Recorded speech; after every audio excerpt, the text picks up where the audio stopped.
1 de Pedro, capítulo 2, nós vamos do verso 11 até o verso 25. Eu vou deixar para dessa passagem, que é um pouco extensa, à medida que a gente estiver fazendo a exposição do texto. E aí, eu creio que fica mais apropriado. Nós já oramos e então, sem demora, vamos fazer a parte introdutória, nós possamos entender o que está escrito aqui.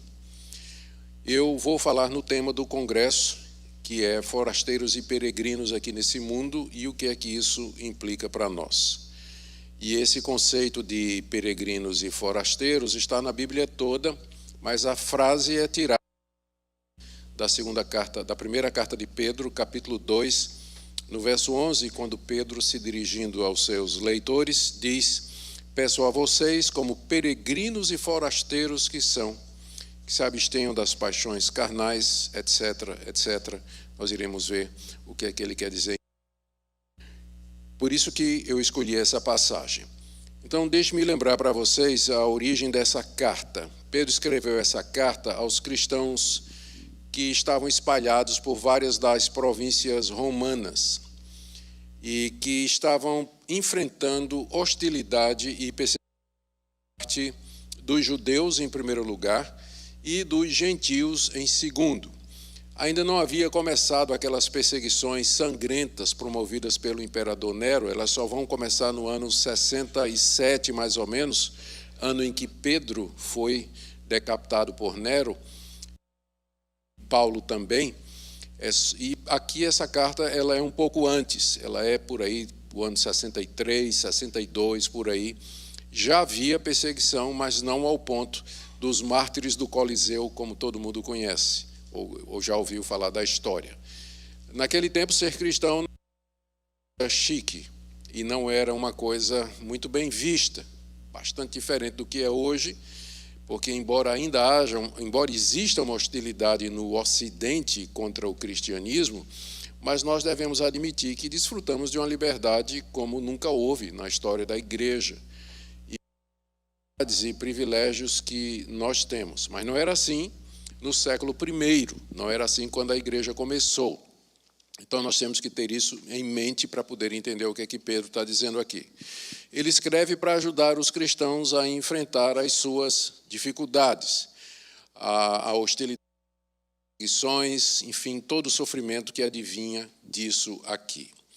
E aqui, particularmente no capítulo 2, a partir do verso 11, ele fala ou faz isso que eu disse partindo dessa perspectiva de que eles deveriam lembrar que eram forasteiros aqui nesse mundo.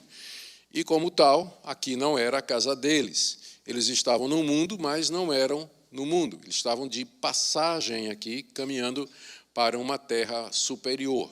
E isso deveria ajudá-los a olhar a realidade, filtrar o que estava acontecendo, os acontecimentos, que tudo aqui é provisório, tudo aqui é passageiro, riquezas, bens, relações familiares, tudo isso faz parte desse mundo presente que está passando, e nós caminhamos para realidades eternas, imutáveis, que estão diante de nós, e o fixo nessas verdades que nós devemos viver aqui nesse mundo. Na hora que a gente perde esse referencial escatológico, nós nos perdemos aqui nesse mundo também. Perdemos a vocação de peregrinos e forasteiros, nós queremos nos tornar residentes aqui desse mundo, e aí nós negamos e renunciamos aos nossos direitos como cidadãos celestiais do céu. E é isso que Pedro está querendo evitar que aconteça. Então, ele, na sua carta, faz essa exortação. Ele começou a carta falando a respeito da salvação que Deus havia concedido aos seus leitores, e ele faz isso em termos da Trindade. Ele fala como o Pai planejou, o Filho executou e o Espírito Santo aplicou, está no capítulo 1. Depois ele entra no capítulo 2, falando que a salvação ela tem ações. Ele fala da santidade de vida, amor aos irmãos, o desejo pela palavra, vida em comunidade. E agora ele começa a falar de outras implicações práticas do fato de nós termos sido salvos e sermos peregrinos e forasteiros aqui. Vai falar do relacionamento do cristão com o mundo, essa é a primeira parte da nossa mensagem, o relacionamento do cristão com o Estado, e, em terceiro, como o cristão deve viver no trabalho. Se a gente tivesse tempo, a gente entraria no capítulo 3, onde ele fala sobre que o cristão deve encarar a vida em família. Mas isso é um assunto amplo demais para ser discutido numa noite só, fica para uma outra ocasião, se Deus permitir. Nós vamos ver pelo menos essas 3 áreas em que essa visão de peregrino e forasteiro é tratada. Com o mundo, minha relação com o Estado e minha relação com o meu trabalho ou a minha vocação aqui nesse mundo. Vamos começar, então, com a relação que nós devemos ter com o mundo, já que nós somos peregrinos e forasteiros. É o verso 11 e o verso 12. Amados, peço como peregrinos e forasteiros que são, que se abstenham das paixões carnais que fazem guerra contra a alma, tendo conduta exemplar no meio dos gentios, para que, quando eles os acusarem de malfeitores, observando as boas obras que vocês praticam, glorifiquem-nos no dia da visitação. O que é que nós temos aqui? Pedro tinha dito nos versículos anteriores, versos 9 e 10, que nós não lemos, havia dito que eles eram um povo de Deus, que eles eram uma... Era o povo de Deus aqui nesse mundo, uma nação que Deus havia chamado desde a eternidade.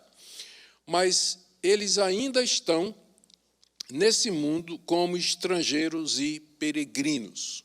Apesar de serem uma nação santa, apesar de serem o povo de Deus, mas eles estão aqui, nós estamos aqui como peregrinos. Esses cristãos que está escrevendo, como eu disse, eles moravam nessas províncias romanas, moravam entre os gentios, que eram idólatras, politeístas, descrentes, e esses cristãos eram alvos de muita hostilidade. Eu já adiantei alguma coisa. Os gentios falavam mal deles, aos cidadãos, diziam que eles faziam parte de uma sociedade secreta que atentava contra a vida do imperador, dizia que eles comiam carne humana, porque se fechavam toda semana em algum lugar para comer a carne e beber o sangue de alguém, criticavam e não participavam das festas idolátricas e nem das orgias que eram dedicadas aos deuses, e eram considerados como malfeitores. Os cristãos não chamariam o imperador de Kyrios, Senhor, porque esse era um termo que eles guardavam somente para Jesus, somente para Deus. Então, eles não chamavam o imperador de Kyrios. E isso era interpretado como sendo sinal de insubmissão, porque o imperador era visto como o filho de Deus, como divino, e tinha autoridade suprema. Quando o cristão dizia que não chamava o imperador de Kyrios, não é que ele era mau, apenas dizendo que não aceitava a divindade do imperador. Divino é Cristo, não o imperador. Mas na mente pagã não tinha essa separação de religião e Estado. O paganismo era a religião oficial do Império Romano. E César era a sua divindade suprema. Eles eram considerados, vistos como maus cidadãos. Tanto é que quando Nero, diz a história, tocou fogo em Roma, porque queria destruir Roma e criar uma cidade para ele, chamada Nerópolis, em homenagem a ele, quando ele percebeu que Paulo desconfiava que tinha sido ele que começou o incêndio de Roma, ele procurou alguém onde botar a culpa, e quem ele achou? Os cristãos que já tinham fama de maus cidadãos, de atentarem contra o imperador, de não chamar o imperador de Kyrios, e aí ele acusou os cristãos de terem começado o incêndio. Por isso, e aí foi quando começou realmente a perseguição. Pedro foi morto, que escreveu essa carta, nessa ocasião.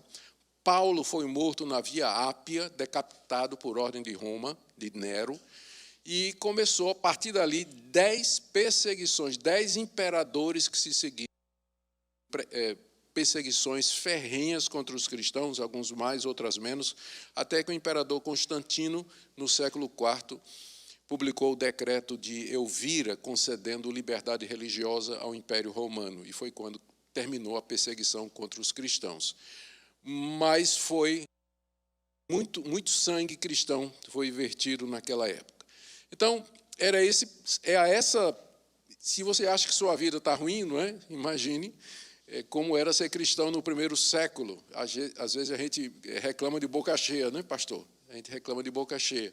Temos tantos privilégios, tanta liberdade e ainda um coração cheio de ingratidão.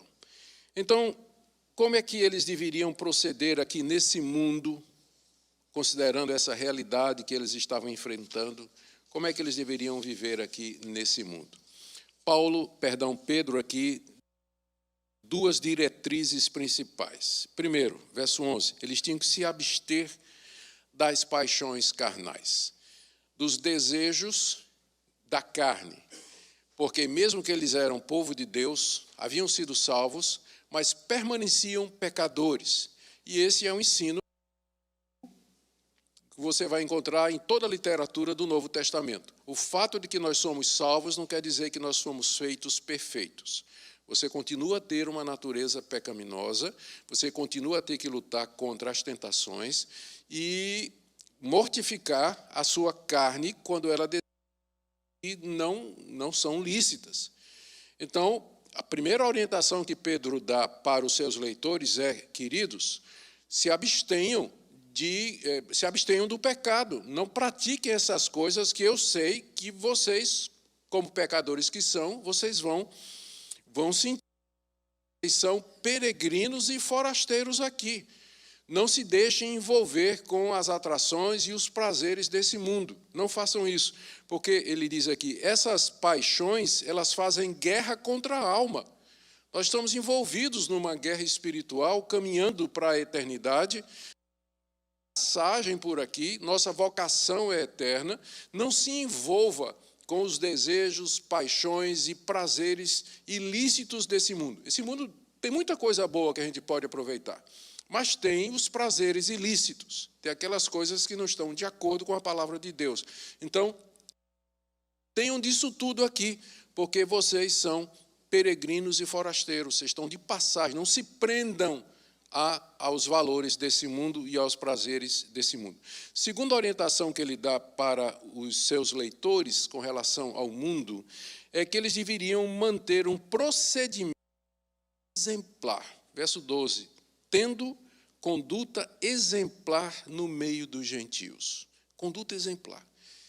E ele tem um motivo para isso, porque isso vai calar a boca dos inimigos quando eles fizerem acusações.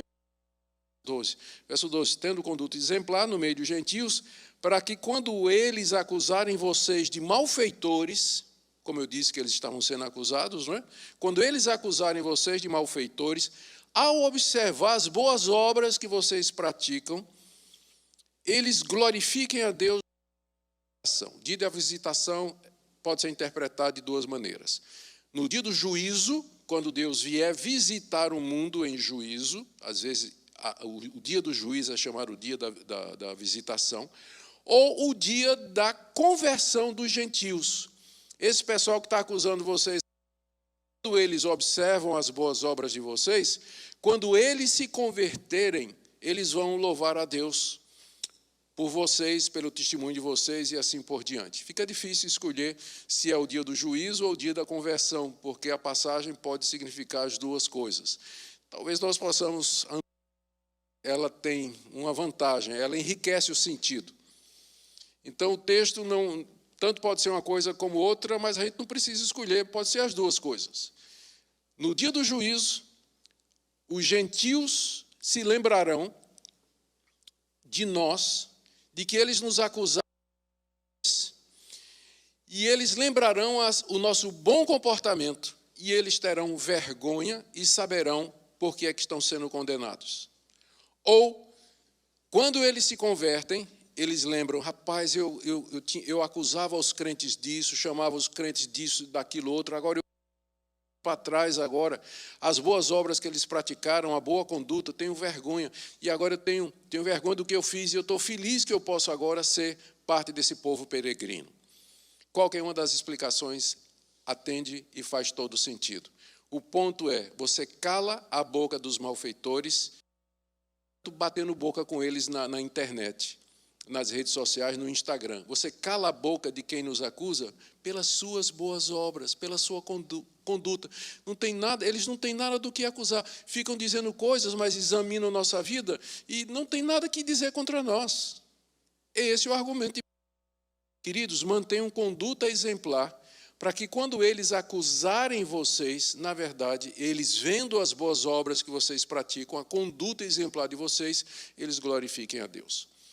Então, essa é a primeira orientação que Pedro dá para nós como peregrinos e forasteiros aqui. Não é ocasião para que o mundo nos condene, nem fale mal de nós. E a maneira de você fazer isso é com um comportamento exemplar nesse mundo. Renuncie às paixões carnais, viva conforme Deus deseja. E aí eles não vão ter o que dizer de nós. E quando se converterem, eles vão dizer, Deus, porque eu faço parte agora desse povo. Ou no dia do juízo, eles vão dizer a mesma coisa. Então, essa é a primeira orientação para nós. E eu creio que vocês entendem bem isso, porque, num certo sentido, somos todos imigrantes, não é? Nós saímos do nosso país, viemos para cá imigrar, nós viemos em busca de uma vida melhor, nós queríamos prosperidade, e para muitos de vocês estão no processo de se tornarem nativos. Estão ainda no processo de conseguir ou a naturalização, ou o green card, ou alguma coisa dessa natureza. Vocês sabem o que é se sentir peregrino, não é, e forasteiro numa terra exatamente sua. Assim, vocês vão entender muito bem o que Pedro está dizendo. É a nossa situação, espiritualmente falando.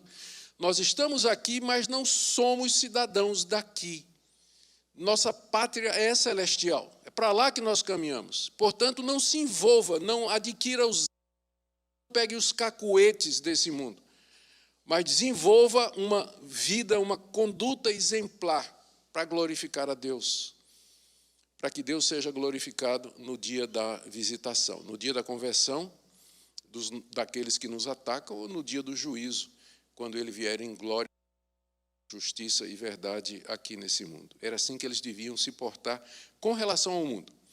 Terminado isso, Pedro agora vai tratar da relação que eles deveriam ter com o Estado, com as autoridades, que está aí do verso 13 a 17. Ouçam. Estejam sujeitos a toda instituição humana, quer seja o rei como soberano, quer seja as autoridades como enviadas por ele, tanto para castigo dos malfeitores como para louvor dos que praticam o bem. Porque assim é a vontade de Deus, que pela prática do bem silenciem a ignorância dos insensatos. Como pessoas livres que são, não usem a liberdade como desculpa para fazer o mal. Pelo contrário, vivam como servos de Deus. Tratem todos com honra, amem os irmãos na fé, temam a Deus e honrem. Aqui vocês percebem que o foco de Pedro agora é orientar aqueles irmãos peregrinos e forasteiros a como se relacionar com os poderes desse mundo. Como se relacionar com aqueles que Deus colocou aqui nesse mundo para governar o mundo, para justiça, punir os malfeitores, enfim, fazer com que a sociedade exista e funcione como é mister e é necessário. Nós falamos do bem comum. Bom, na época de Pedro, o imperador já era Nero, que era um dos piores imperadores que já teve, que já tinha passado na cadeira do imperador lá em Roma.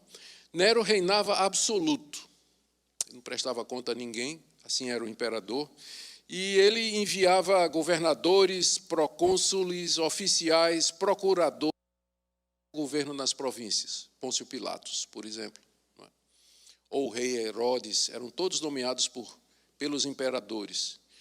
E esses enviados de Nero, eles administravam a justiça, eles recolhiam os impostos e mandavam para Roma, e chamada Pax Romana, a paz romana. Para isso, eles tinham à disposição guarnições e guarnições de soldados, de militares, comandadas por centuriões, decuriões e assim por diante. Cornélio era um desses, né?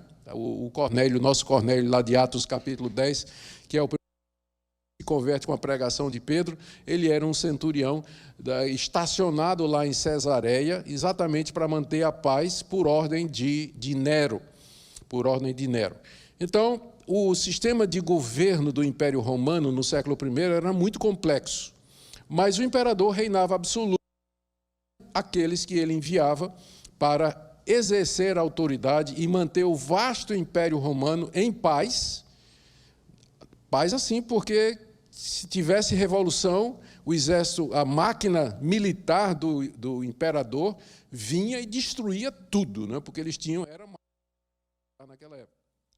Então, para manter a paz, que, aliás, foi uma coisa que favoreceu o cristianismo, porque, por causa da Pax Romana, eles puderam ir para todas as províncias e estabelecer igrejas e pregar o evangelho desde muito cedo. Bom, o ponto aqui é que Pedro determina que se submetam ao rei e aos seus enviados, verso 13 e 14. Estejam sujeitos a toda instituição humana, quer seja ao rei, quer seja às autoridades enviadas por ele. É isso que Pedro orienta aos cristãos. Essas instituições humanas, mas haviam sido colocadas por Deus. Paulo diz, no capítulo 13 da carta aos Romanos, não há autoridade que não proceda de Deus. E as autoridades que existem foram por ele instituídas. E, portanto, não deveriam ser desprezados. Pedro está fazendo isso, primeiro, porque sabe que toda autoridade procede de Deus e que os cristãos deveriam se sujeitar a toda autoridade. E, segundo, porque já havia acusação, já mencionei isso, de que eles eram insubordinados. Então, por essas razões, Pedro, que nós estamos dizendo aqui. Os cristãos deveriam se sujeitar porque o objetivo das autoridades era castigar os malfeitores, está aí no verso 14, e louvar os que praticam o bem. Isso é a rigor, não é? Isso deu autoridades no mundo para que essas autoridades elas possam punir o mal, refrear o mal. Essa é uma das maneiras pelas quais Deus refreia o mal da humanidade, são as autoridades constituídas, as leis, os juízes. Então, Deus levanta para fazer isso, e também para promover situações em que o bom cidadão possa ganhar o seu pão, desenvolver a sua vocação, enfim, viver uma vida tranquila, decente e próspera. Infelizmente, nós sabemos, as autoridades geralmente corrompem o seu mandato divino, mas elas vão responder diante de Deus. Ou antes, Deus vai fazer com que elas respondam pela maneira como usaram errado a autoridade que foi dada para elas. Independente disso, é nosso dever nos sujeitar a elas, a menos, é claro, que as autoridades nos obriguem a ir contra Deus, do tipo assim, eu vou desobedecer. É claro que eu vou desobedecer. É proibido você cantar louvores a Deus ou você ter uma igreja e participar dessa igreja. Eu vou desobedecer isso aí. Mas enquanto a autoridade não me colocar em rota de colisão com Deus e com a vontade de Deus, eu devo, quer que eu goste ou não da autoridade, mas ela está ali, aquela autoridade está ali por determinação e vontade de Deus. O motivo para a ordem, então, está no verso 15, ó. Porque assim é a vontade de Deus, que pela prática do bem, praticar o bem aqui seria honrar as autoridades, pagar os impostos, seguir as leis, pela prática do bem, vocês silenciem a ignorância dos insensatos. Ele está se referindo àquelas críticas que os pagãos estão fazendo aos cristãos. Chama de... Eles fazem isso por ignorância, porque realmente o cristianismo e não conhecem a verdade a respeito dos cristãos, e eles são insensatos, falta de juízo, porque falam, como a gente sabe que as pessoas gostam de falar mal do evangelho e que não sabe, nunca leram uma página da Bíblia, não conhece a história da igreja, desconhece o papel do cristianismo de culturas como o Ocidente e assim por diante. Bom, a razão era essa. Essa era a vontade de Deus, no verso 15, que pela prática do bem nós silenciemos a ignorância dos insensatos. A vontade de Deus. Quando toda vez eu me lembro das pessoas que ficam querendo saber a vontade de Deus. A vontade de Deus já está revelada. A vontade de Deus é essa, que você cale a boca dos insensatos por meio da sua conduta. Essa é a vontade de Deus. Então, em determinadas situações, esse princípio ajuda você a decidir, ajuda você a escolher, ajuda você a caminhar. Essa é a vontade de Deus, 1 Tessalonicenses capítulo 4, que vocês se abstenham da prostituição. Então, nem precisa pedir a Deus que mande um anjo para dizer se você deve se envolver com aquela prostituta, sim ou não. Não precisa, já está aqui. Deus quer que nós vivamos uma vida reta. Então, muita gente, às vezes, fica esperando que Deus mande um anjo, que uma trombeta ressoe lá do céu, uma voz de trovão diga qual a vontade dele para você, quando a vontade dele já está revelada aqui. A vontade de Deus é essa: cale a boca dos insensatos pela sua obediência às autoridades. Seja um cidadão exemplar. Honre quem está em autoridade, pague os seus impostos, obedeça às leis. Essa é a vontade de Deus, não tem outra. Não tem outra. Não vai esperar que ele vai dar uma revelação particular a você que Escritura. Se alguma revelação nova está de acordo com a Escritura, ela é desnecessária. Se ela é contra as Escrituras, também é desnecessária. Então, nós não precisamos de revelações. Nós precisamos conhecer a Bíblia e praticar o que a palavra de Deus está dizendo. A vontade de Deus é essa: você cala a boca dos insensatos pela prática do bem. É isso que nós devemos fazer como peregrinos e forasteiros, que são perseguidos, que estão em diversas situações sendo molestados, mas é assim que fazer. É assim que a gente vai responder às críticas infundadas dos gentios. E terceira orientação, né, que eu disse que eram 3, eu disse que eram 2, né? Então, na verdade, eram 3. É usar a liberdade que eles tinham da maneira correta. Verso 16. Como pessoas livres que vocês são, não usem essa liberdade como desculpa para fazer o mal. Pelo contrário, vivam como servos de Deus. É como se Pedro dissesse assim: vocês são livres de Nero, vocês não são escravos de Nero. Vocês não são.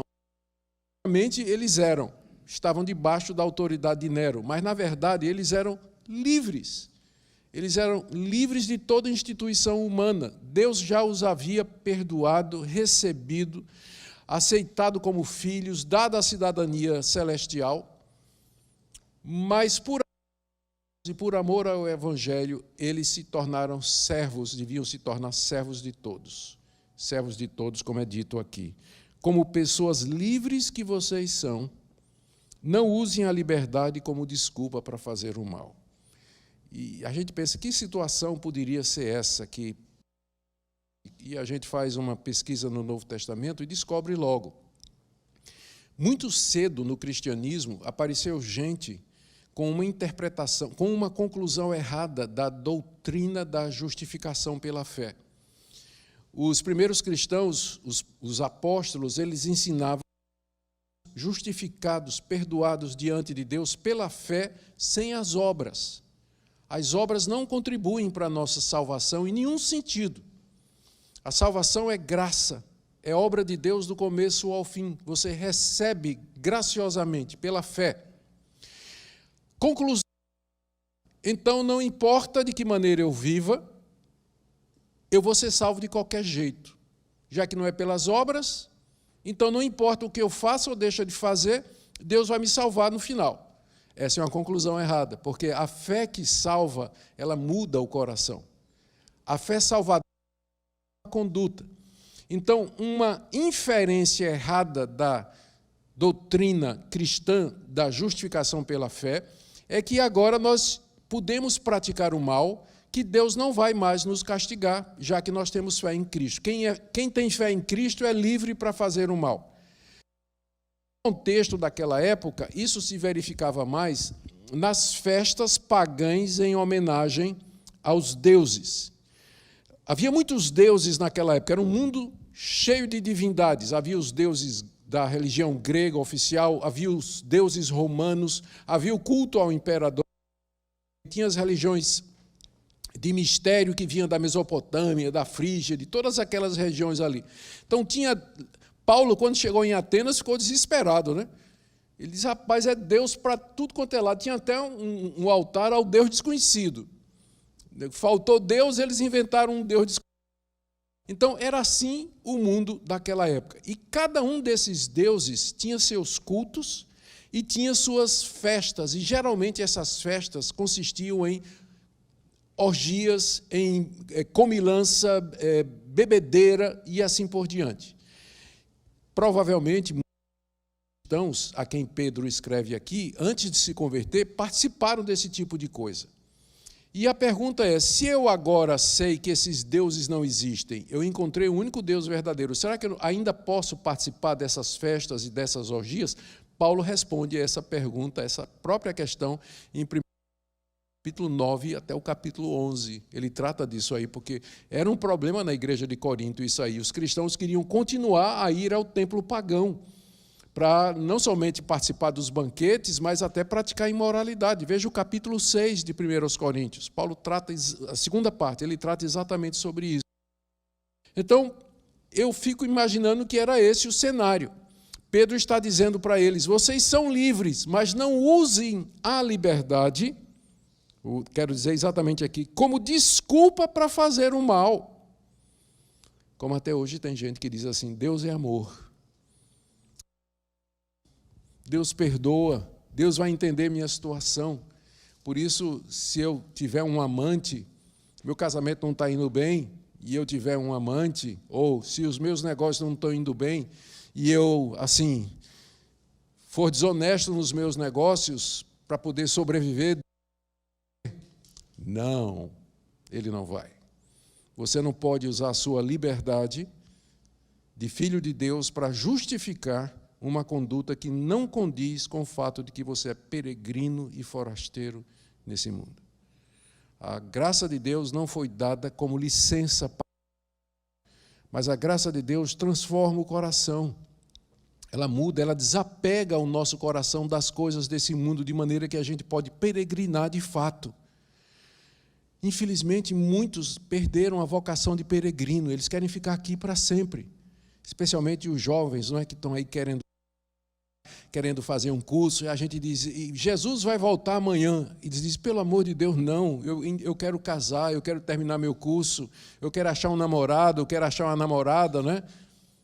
São peregrinos ou não? Peregrinos ou não?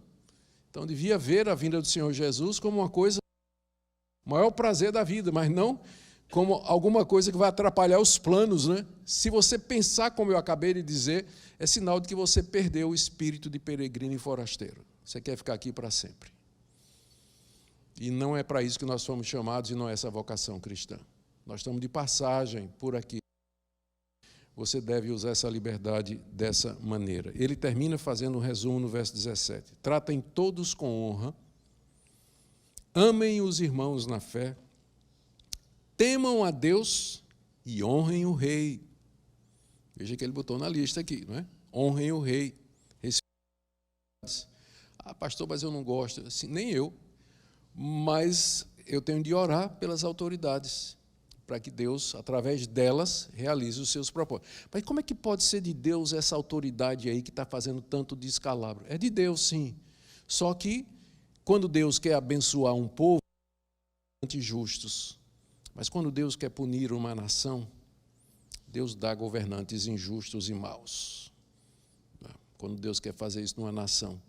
Então, Deus tem seus planos e seus propósitos.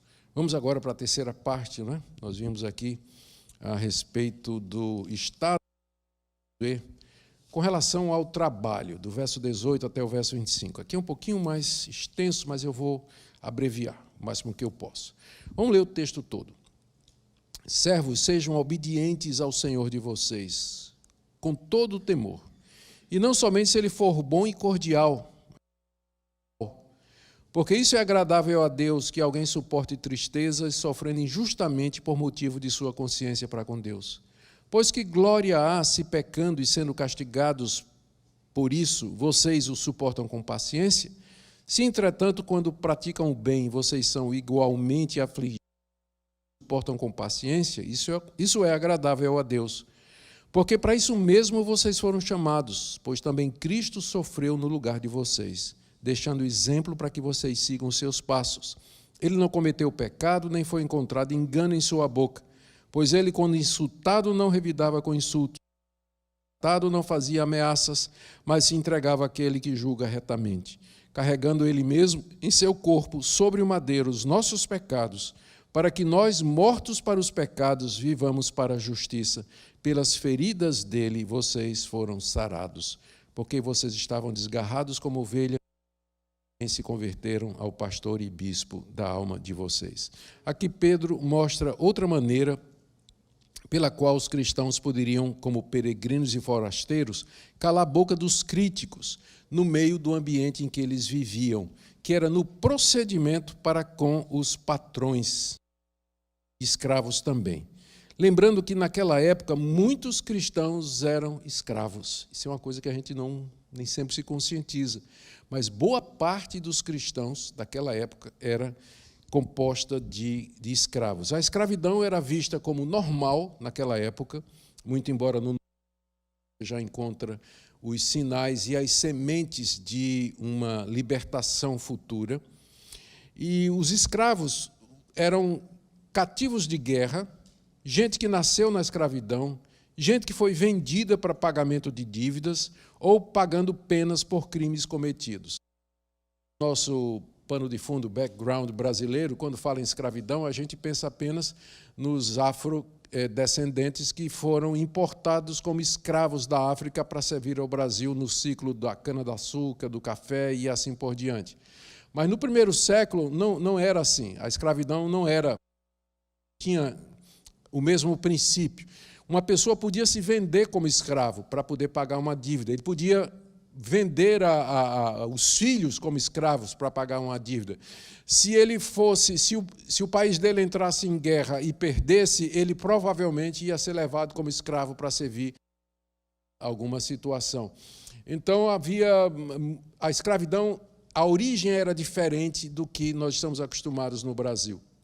Então tinha muitos escravos que eram homens de letras, eram filósofos. Tem filósofos importantes, eu estou tentando me lembrar de um nome de filósofos importantes que eram escravos.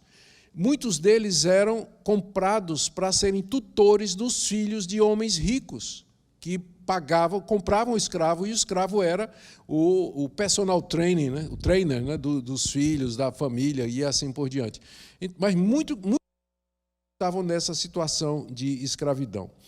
Pedro determina aos servos, aos escravos, que eles sejam submissos a seus senhores. Verso 18. Servos, palavra no grego aqui é doulos, escravos, sejam obedientes ao Senhor de vocês, com todo o temor. Sejam obedientes. Pedro determina isso dentro da ideia de que a submissão às instituições humanas é a vontade de Deus para calar os críticos, conforme nós já vimos, não é? Essa submissão que os cristãos que eram escravos deveriam ter era com todo o temor e o temor ao patrão humano. Agora, a submissão a patrões perversos podia trazer sofrimentos. E de que forma eles deveriam enfrentar isso aí? E é aqui que nós começamos a ver o que Pedro diz no final do 8.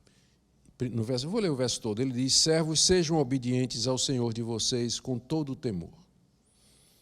E não somente se ele for bom. Olha aí, porque ser obediente a um patrão bom é fácil, não é? É fácil. Não somente se ele for bom, mas também se for mau. Havia patrões maus naquela época. Eles feriam os escravos, marcavam com ferro, amputavam dedo, deixavam de castigo, matavam, tinham direito de vida e morte. Tinha escravos, tinha senhores maus.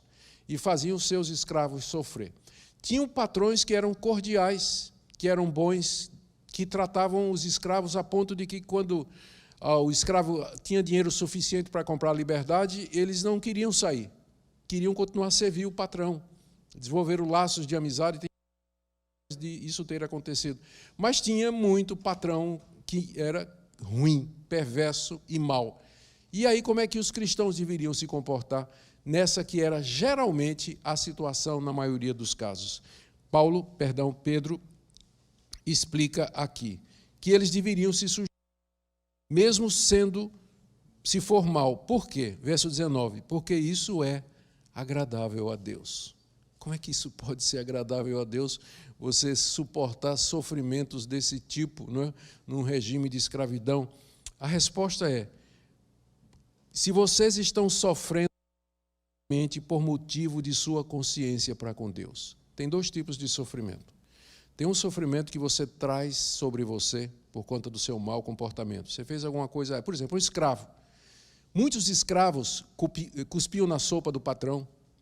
Muitos escravos roubavam coisas do patrão pelas costas.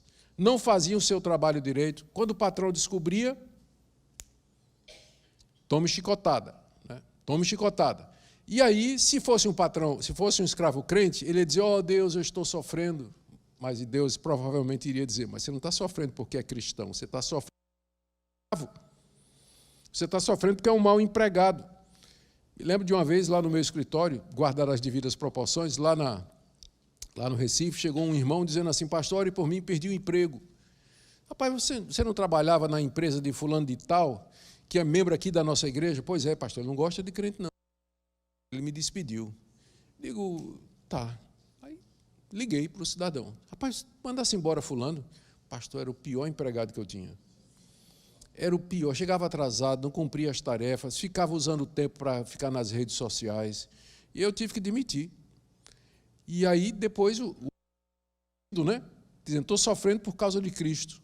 Não está sofrendo por causa de Cristo, está sofrendo porque você é um péssimo empregado. Então, nesse caso, esse caso é diferente do que Pedro está falando aqui. Ele está dizendo aos escravos: se vocês estão sofrendo por causa da sua fé, porque muito patrão do escravo, não é? eram gentios, eram pagãos, eram idólatras, eram adoradores do imperador romano. Castigava o escravo por conta disso. Se eles estavam sofrendo por amor a Cristo, isso é agradável a Deus. Está aqui, verso 19. Isso é agradável a Deus, que alguém sofrendo injustamente por motivo de sua consciência para com Deus. Esse tipo de sofrimento Deus se agrada.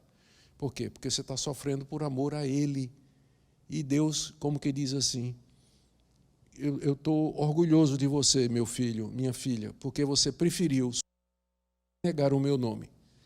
Isso, Deus se agrada quando a gente sofre por causa dEle. Agora, quando você sofre pelas suas escolhas erradas, não confunda as duas coisas. Porque a abordagem que nós temos que fazer é completamente diferente. O argumento aqui, do verso 20, ele diz: não há glória em sofrer como resultado do pecado. Que glória há se, pecando e sendo castigados por isso, vocês suportam com paciência?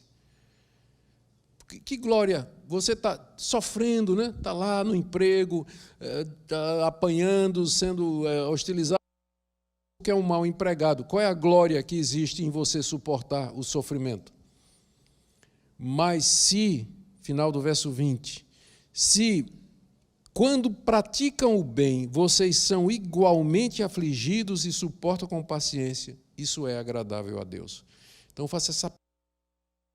O sofrimento que eu estou passando agora, ele é por causa do Evangelho, ele é por causa da minha fidelidade a Cristo, é porque eu amo ao meu Deus, ou eu estou simplesmente colhendo as consequências das minhas atitudes, das minhas escolhas erradas.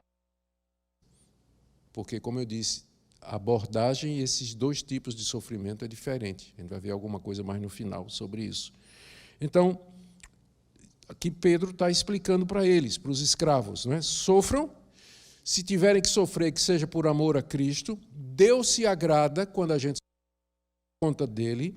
E ele nos chamou exatamente para sofrer como seu filho sofreu. E aqui nós temos essa passagem extraordinária do verso 21 até o verso 25. Ele começa dizendo: Cristo nos deu o exemplo de alguém que sofre, que sofreu por amor ao Pai. Verso 21, porque para isso mesmo vocês foram chamados. Vocês foram chamados. Pois também Cristo sofreu no lugar de vocês, deixando exemplo para que vocês sigam as suas pisadas, os seus passos. Nós somos discípulos do crucificado. Cristo sofreu, ele foi vilipendiado, caluniado, ele foi açoitado, cuspido, batido, crucificado e sepultado. E ele fez isso não porque ele tivesse cometido alguma coisa errada, mas ele fez isso em nosso lugar. E ele fez isso porque essa era a vontade de Deus, que ele sofresse em lugar do seu povo, em lugar daqueles que são seus. Verso 22, ele não cometeu pecado, nem foi encontrado engano em sua boca. Jesus Cristo nunca cometeu engano, portanto, todo aquele sofrimento que ele passou não foi por causa de algo que ele tenha feito errado, mas foi pela vontade de Deus para salvar o seu povo. E aqui Pedro descreve a atitude de Cristo, verso 23. Ele, quando insultado com insultos, como algum escravo poderia querer fazer, ou como qualquer um de nós pode querer fazer, quando a gente é insultado, é devolver da mesma forma. Mas nós somos discípulos do crucificado. Quando ele era insultado, ele não respondia com insultos.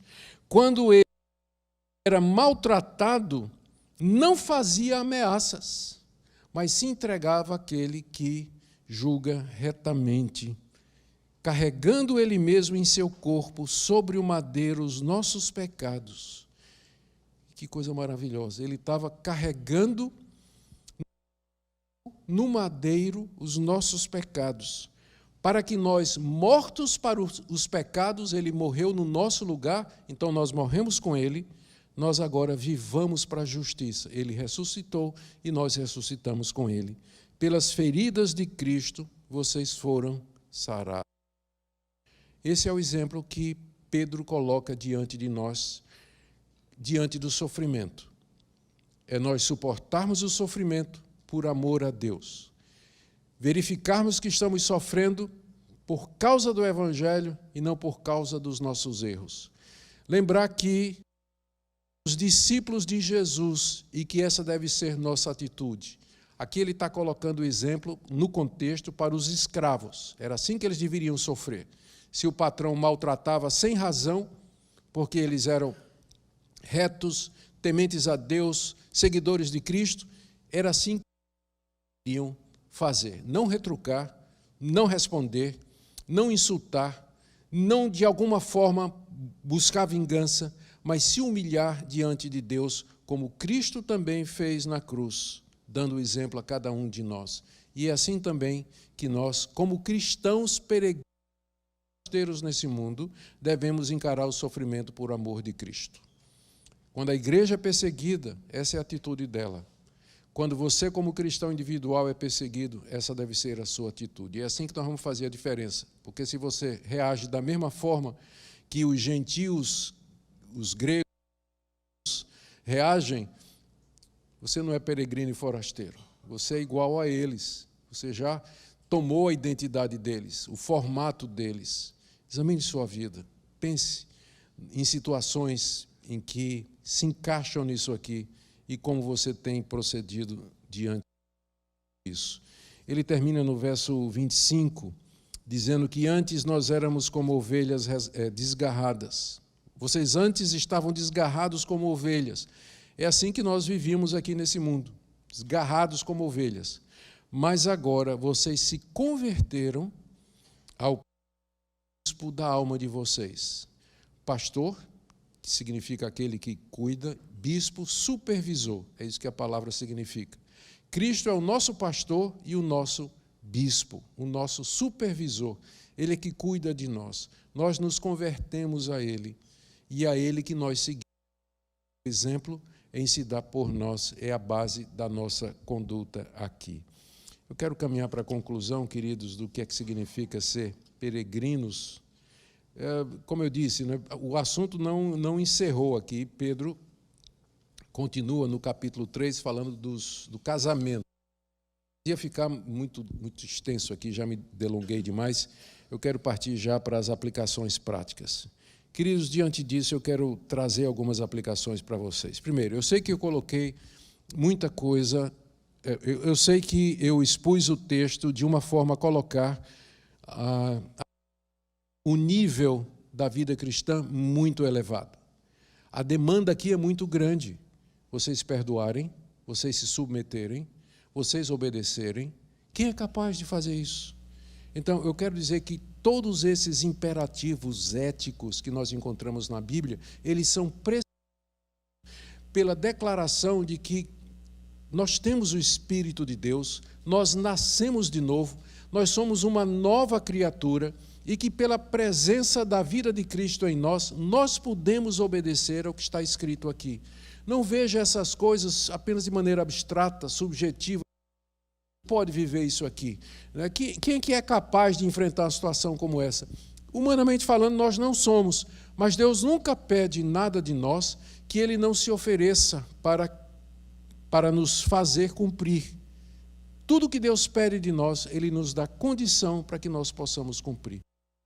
Diz, nunca veio sobre nós provação ou tentação que não fosse humana, mas Deus é fiel, Ele não permite que você seja tentado mais do que você pode suportar, e juntamente com a provação, Ele dará o escape para que você possa suportar.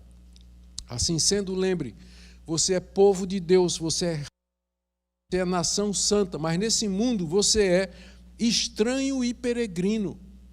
Você está de passagem por aqui. Isso tem que fazer a diferença na sua vida. Não fica pegando a cidadania desse mundo, ou o green card desse mundo. Você está de passagem aqui, o seu visto é de turista. Você está caminhando para a sua cidadania, para a sua pátria. Nós não temos nada permanente aqui. Essa é a primeira lição que Pedro nos ensina. Segunda, você responde à hostilidade, ignorância, acusações, maledicências. Se você puder explicar muito melhor, mas é pelas boas obras, é pela conduta. Aquelas acusações lá no seu trabalho, na sua vizinhança, na sua própria família, de gente ignorante que não conhece o Evangelho, você responde pela conduta. Aqui no capítulo 3, que eu não vou poder entrar, olha como é que Pedro começa o capítulo. Esposa, você pode ganhar o marido sem palavra nenhuma, só pelo seu comportamento. Está aqui, capítulo 3, 1 e 2. Então é assim que a gente responde ao mundo, com a vida. A nossa maneira de viver, nossa maneira de se comportar, de trajar, assim por diante. Terceiro lugar, e se nós estivermos sofrendo por termos pecado e feito algo errado? Eu quero dizer para você o que a Bíblia ensina. Se você está sofrendo porque você tomou uma decisão errada, então a primeira coisa é você se arrepender disso aí. Você reconhecer o seu sofrimento é sua responsabilidade. Como dizem os americanos, own it.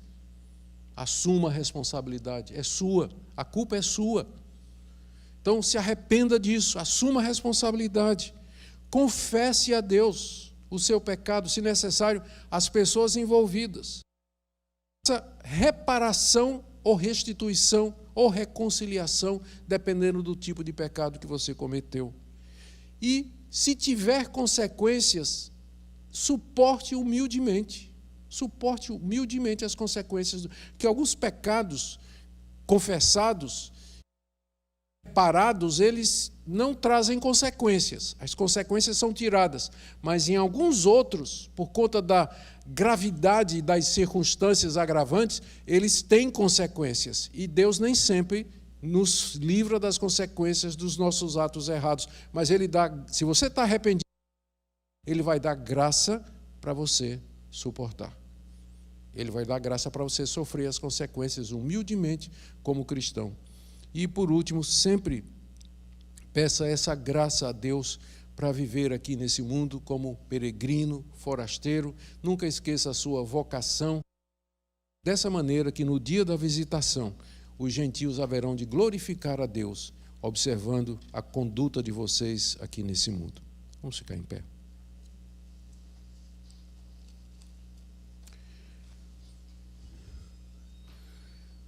Ó Deus, quantas vezes nós estamos só de passagem? Quantas vezes nós pensamos que vamos ficar aqui para sempre, para o bem ou para o mal? Quantas vezes a gente acha que o nosso sofrimento não vai ter fim, que nunca vai acabar? Ou quantas vezes pensamos que vamos ficar aqui gozando da terra, esquecendo que tudo isso passa. Não somente que tudo isso passa, mas que nós também passamos.